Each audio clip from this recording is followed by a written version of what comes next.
thank you and good morning. I'm going to talk about the imperatives for quality in a digital world. So what do we mean by the digital world? Our proposition is that every business today is a digital business. And what we mean by digital is, we've been hearing a lot of acronyms. I think SMAC stack, social, mobile, analytics, and cloud is sort of the new technology wave. Preceding this was sort of the internet wave and the client server, etc. before that. This is really the new set of technologies which is impacting what we believe really all businesses and all aspects of the businesses. So it's not really digital only for the CIO organization or the IT, but all aspects of the organization. So today, what differentiates organizations, what differentiates business processes in terms of how you deliver products and services to our clients, in terms of how we design products and services in the first place, is really software. So software is what sort of allows organizations to derive insights from their customers, to design products and services which make sense to the customers, to be able to meet these requirements faster than probably your competition. So it's really software that allows you to differentiate, that allows you to grow, that allows you to compete, and in all aspects of your business. So if you look at marketing, sales and marketing organizations increasingly use these digital technologies to understand customers better. The supply chain and manufacturing organizations are similarly using technologies that allow them to collect data from machines, from objects or goods in transit in the supply chain to be able to take faster decisions, which then allows perhaps for you to bring products faster to the market or at lower cost and therefore increase your profitability. So it's really all aspects of the business and all industries today.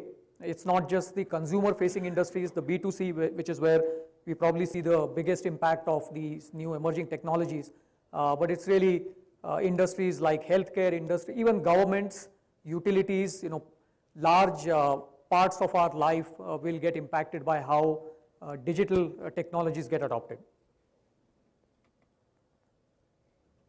And we see a number of trends sort of supporting this. Some of the key trends are, first is relationships at scale. And what we mean by this is your customers today are not just buyers who come and buy products and services from your different channels, but they are connected buyers. They are connected not only to the businesses, but they are connected to each other. They are connected through opinions, through their ideas, through their experiences, which they share with each other, and which influences the decision making of our buyers. The buyers or the users also expect their transactions to be completed over multiple channels, which a typical organization runs. So a typical scenario would be where you get influenced through social media, perhaps through Facebook, Twitter, etc., with your friends, which is the channel that you use to connect with your friends, to understand a particular product and a service offering, and you get interested in it. The next step is you actually visit perhaps multiple websites, including the company's website, to understand more details, features about the product. You probably visit a store where you go and actually physically touch and feel the product. You probably buy the product and then track the shipment and delivery over the website. You probably get updates on your mobile phone, and then of course as you start consuming the service, you probably interact with a call center or a website again to get service. So there are multiple touch points that a consumer now has with an organization, which all generate a lot of data, a lot of digital data. And what is unique about digital data is you can measure, you can quantify that data, you can actually interact at all points in these channels. What you find, however, is most of the organizations today have a siloed approach when it comes to their channels. So the website is very different from your physical store, which is very different from perhaps the mobile channel through which you interact with the company. So as an example, when you land up in a company's store, the person at the shop who is assisting you would not know the fact that you already been to their website and collected information or have done product comparison across multiple sites. And your interaction with that channel is completely separated from the other channels where the company has put in place. So the opportunity or the imperative really for all the organizations is to make sure that all the channels are interconnected. The customers expect the same level of consistent, rich interface through all of these channels. So you cannot force fit customers to use a particular channel. They will use all the channels which are opened up, and they expect the same experience, the same rich experience that you get in different channels that the company uses. So this is really an opportunity as well as a challenge. An opportunity because this allows companies to, at each of these touch points, to derive a lot of insights into what the users really want, and therefore be able to provide the right kind of services. As an example, one of the retailers, what they allow the users to do is to scan QR codes on the products and provide information on pricing or product features.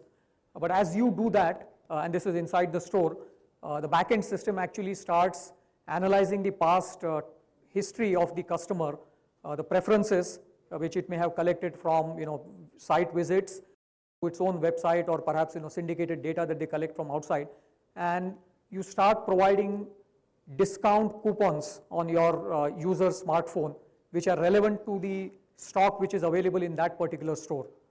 So this is a powerful example of rich interaction. Now the same discount coupon, if it is sent to you in the evening while you are actually browsing the internet, is spam. So it is really the context in which you interact and the decisions that you take within the context that are very, very important. So it's an opportunity to make the interactions with your consumers a lot more richer, to get the consumers to actually give you information back, which allows you to personalize the services and products that you offer to the clients. And the challenge, of course, is that our current systems and technologies are probably not geared to address this opportunity. So that is what most companies are now looking at. How do we manage relationships with our customers and convert interactions into transactions, or rather I would say transactions, view the transactions more as interactions that happen over the life cycle of a purchase decision, starting from prospecting to actual procurement of the goods and service to consumption and perhaps service to support that. The next trend that we see is design for analytics. Companies today have a problem, and the problem is not that they don't have data, the problem is they have too much data. This data which comes from all the channels that I was talking about earlier, from websites, from mobile handsets, the entire machine to machine, the Internet of Things, which is going to generate huge amount of sensor data. So you're flooded with information, streaming information which is coming from internet, from the videos that you use, etc. The question really is, do you have the right information available for people when they have to take decisions? And the answer probably is no. And the reason for that is because if you look at our current applications, they are built with a particular functionality in mind. So you build the application, you then start looking at what data do you need to support decisions. You probably create a data warehouse where you slice and dice data, you present data cubes to users. Instead, what you now need to look at data as a supply chain. So you start collecting data, you start realizing that there are gaps in the data that you need. You need to collect that data from perhaps within the companies, from within your own organization, from various other parts of your organization, but equally from outside the organization. Again, there are industrialized services that provide customer information, demographic information, or you could actually collect data from the users themselves in form of their opinions, which they are able to share with you if you provide rich enough engagement to your users. So it's really thinking about what questions do you need to answer and work backwards from there to really say, therefore, what data needs to be made available to consumers. So a couple of examples.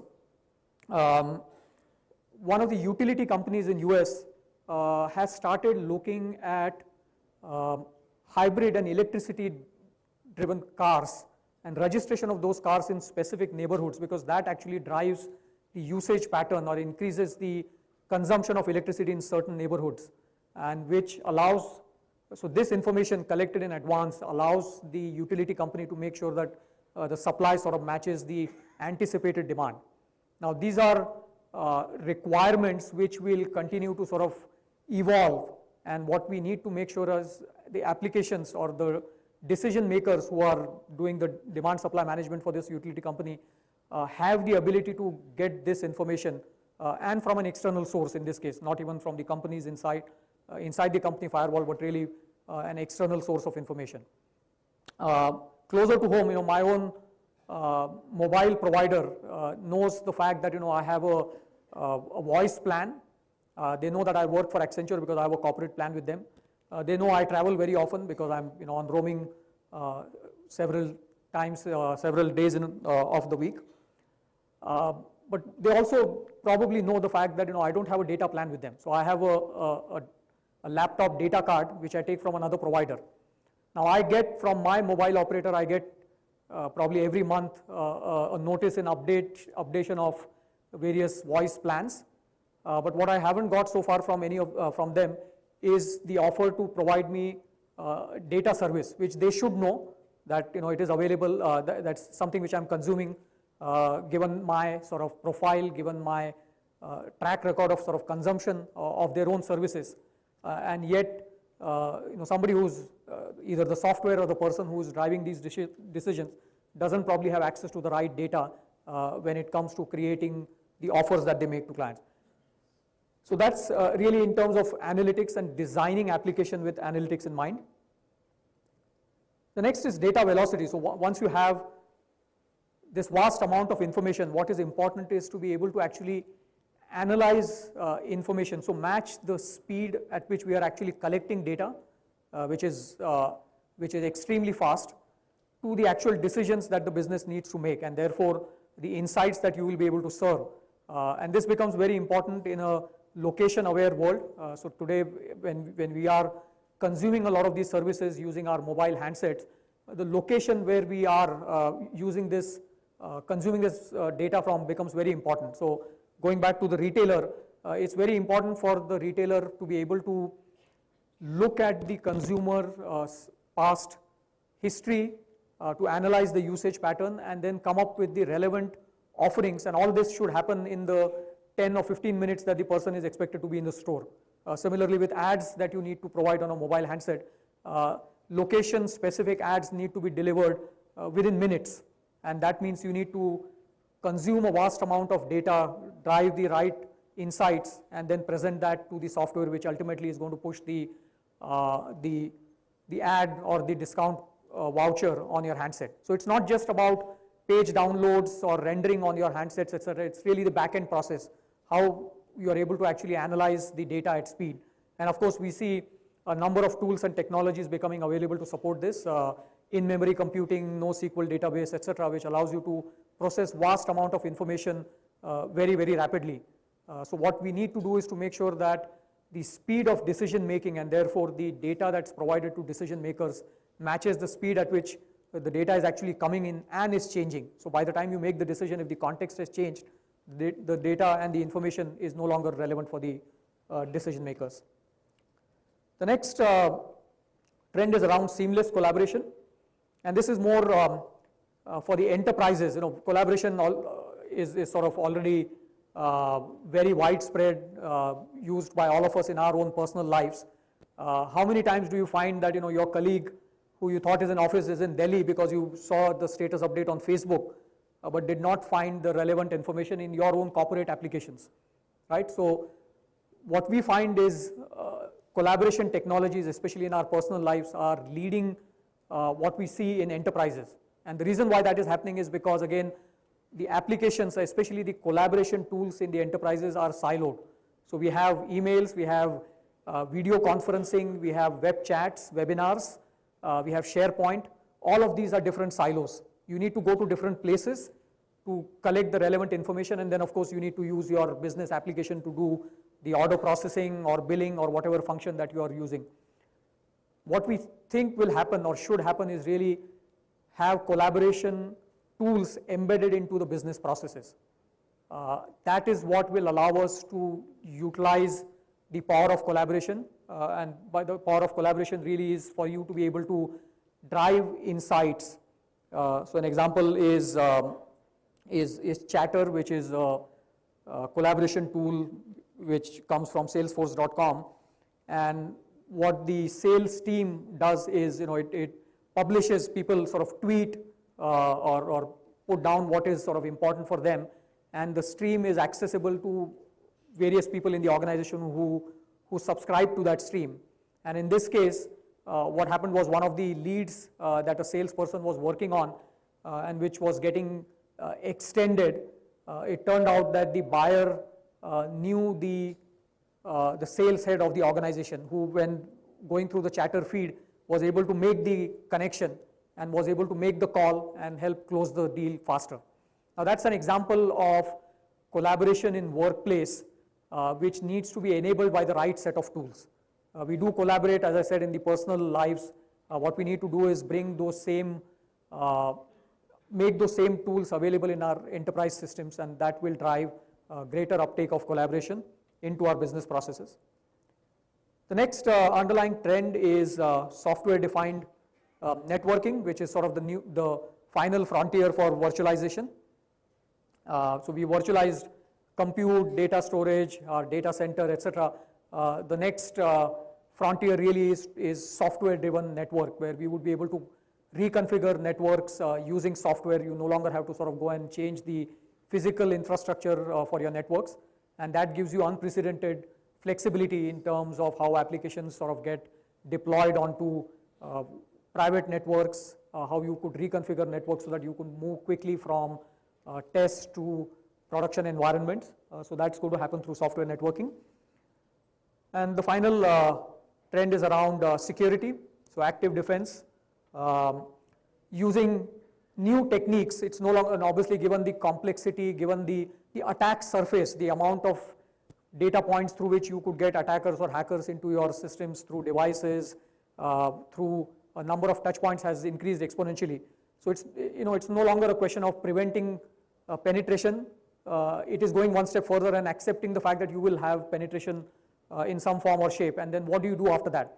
And therefore, there are a number of new emerging techniques that are coming up in terms of what do you do when you detect intrusion. So how do you, during a session itself, increase the level of authentication? How do you look at usage patterns? So if you have a product engineer who typically works in US, but you suddenly find the same person trying to download product data sheets from Bangalore, you increase the level of authentication because the usage pattern is different from what you're normally expected to see. Similarly, you start using virtual networks and you sort of rearrange the chairs, so it's not easy for somebody who's viewing your network from outside to be able to figure out vulnerabilities because the network keeps changing. And then you actually have cyber smoke screens, so you have data which, once if you're penetrated, you actually provide less valuable or incorrect information, and how do you sort of store or shield your more valuable information. So those are some new tools, techniques, which we will see in terms of security. So summing up, what does this mean for IT? I think we are going to see new types of applications which are location aware, which will use multiple channels, applications which will allow people to take pictures, scan documents, and this is your remote workforce in a store, which would be able to take stock of inventory or your product placement information and relay that information back to headquarters so that you're able to take decisions. Consumerization of IT, so you see more and more trend along the lines of bring your own device. So the IT organization has already lost the battle in terms of trying to control the devices, the access points. You have your iPad and you are going to use that. Similarly, as new devices and new consumer applications start getting used, the enterprise systems will have to adapt to them. Power shift away from IT, we will see increasing spends coming not from the CIO organization, but the CMO organization, the Chief Marketing Officer. And that means we need to be much more agile, much more flexible. Agile not in terms of development, but agile in terms of being able to respond quickly. Flexible in terms of fail fast or scale fast. So we will work with a number of new hypotheses. Some will work, some will not work. What we need is the ability to kill the ideas which are not working, ability to identify the ideas that are working well with the consumers and scale them up really quickly. So you need that flexibility. That's the kind of applications we're looking at. Implications for quality, narrower window, so you have less time to test all of the stuff which is going to get developed. Increased complexity, I think that goes without saying, given the number of devices, the number of things that your applications have to do. You will see business, development and quality come together in a much more sort of tighter mesh.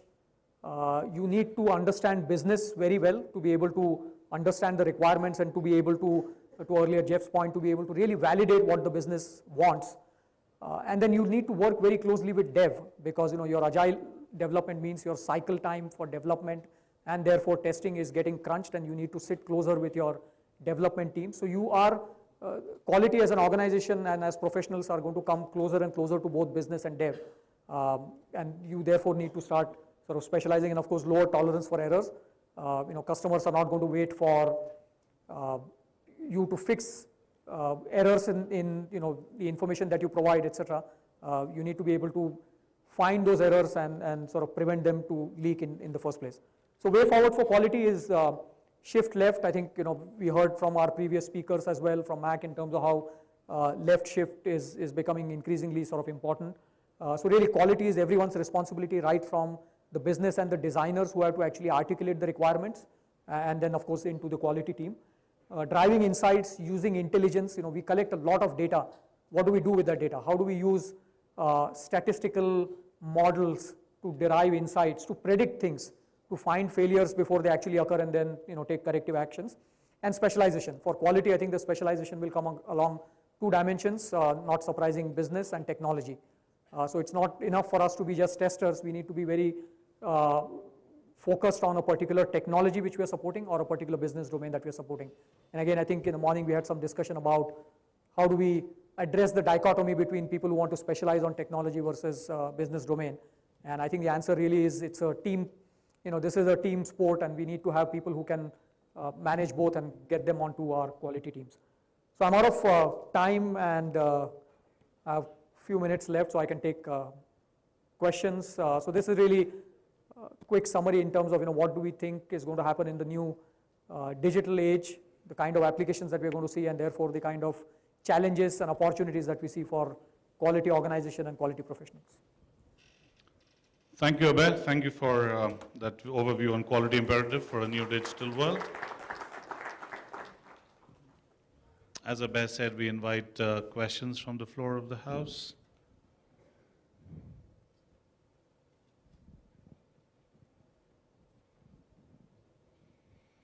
Okay. Maybe you can write those questions on my wall or Facebook. Oh yeah, absolutely. Yeah, you could put it on Abhay's Facebook or tweet it to him, and he'd be happy to respond. No, I have a question here.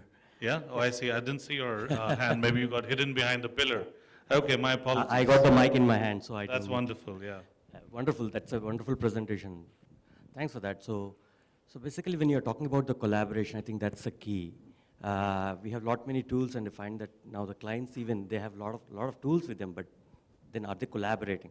So is there any survey done around it, or do you have any stats out of it? Like, if you take from your client's side, right? So do you have any stats around like how it's not being utilized and how we can do it? In terms of the collaboration? Collaboration, yes, you have my I mean, there are a number of, I think surveys which our previous speakers sort of also alluded to. I think the challenges are not new. I think the challenges have become compounded by the fact that, you have rapidly changing sort of requirements. You have new technologies which the business itself has to first grasp with.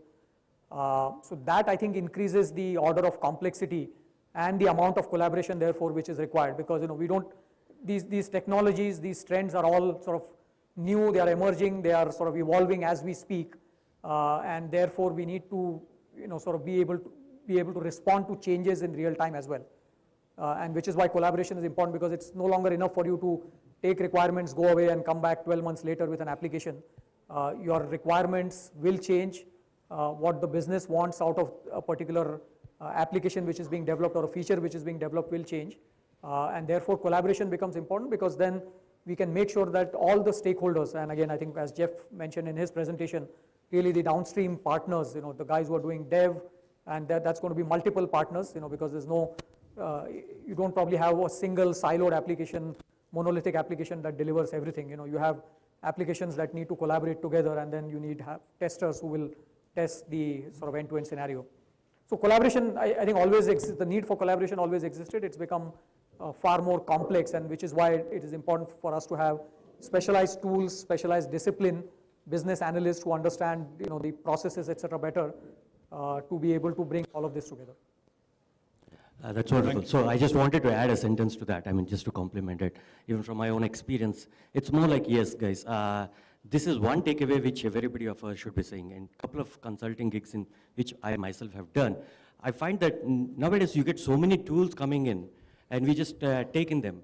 And this is a very good opportunity for people also to showcase themselves, wherein they can show the fitness of all the tools and all the methodologies what an organization has, and put them in a collaborative and see what is actually right and what is not really right. I think that's something. Thanks for that. Sure. Thank you for complimenting that. May I move to the next question, please? Hi, Abhay. This is Mogus here. I'm from Century. Basically, I come from a performance background, so I just wanted to talk something about data velocity with showing in the slide. I have two things here. One thing is when you are anticipating kind of a load, when you're talking about data services, an add-on for you at the later point of time. What should be the coordination between the performance engineers and the business analysts on this front? Because you can be presumptuous that you will be getting a business down the line and get ready with all the software and hardware fed. And also there is also a chance that you may not get it. And if you get a lot of crowd down the line, and if you don't have the right platform for them, they may go back again to the different customers. Sure, absolutely. So how is that coordination? And also talk about something related to time and money which is required here in terms of both the conditions. Sure. Yeah, I hope the answer is shorter than the question. I'm really running short of time. Yeah, I think I think part of your answer was in the question itself. I think the fact that performance engineers need to be involved right in the requirements process. So the entire shift left is not just about testing, getting involved earlier. It's also about really people who look at performance, and it's not just about testing performance, but building performance. So starting with understanding what performance is really, what do we mean by the performance requirements from the business, in terms of response times, in terms of loads that need to be handled, and building that into the application. Because once the application is built, then throwing more hardware at it to test it is obviously sort of the wrong solution to be applied to the problem. So it's really getting performance engineers, so specialists who understand how the application gets developed, understanding the architecture extremely well, and building the architecture in a manner that allows you to sort of scale to meet the performance requirements. So, I mean, that's sort of the general approach. There's no silver bullet like everything, but in general, sort of, involving the right specialities upfront is obviously always a good starting point. Thank you. Thank you, Abhay. Thank you, ladies and gentlemen, for the questions. Big round of applause to Abhay. Thank you indeed.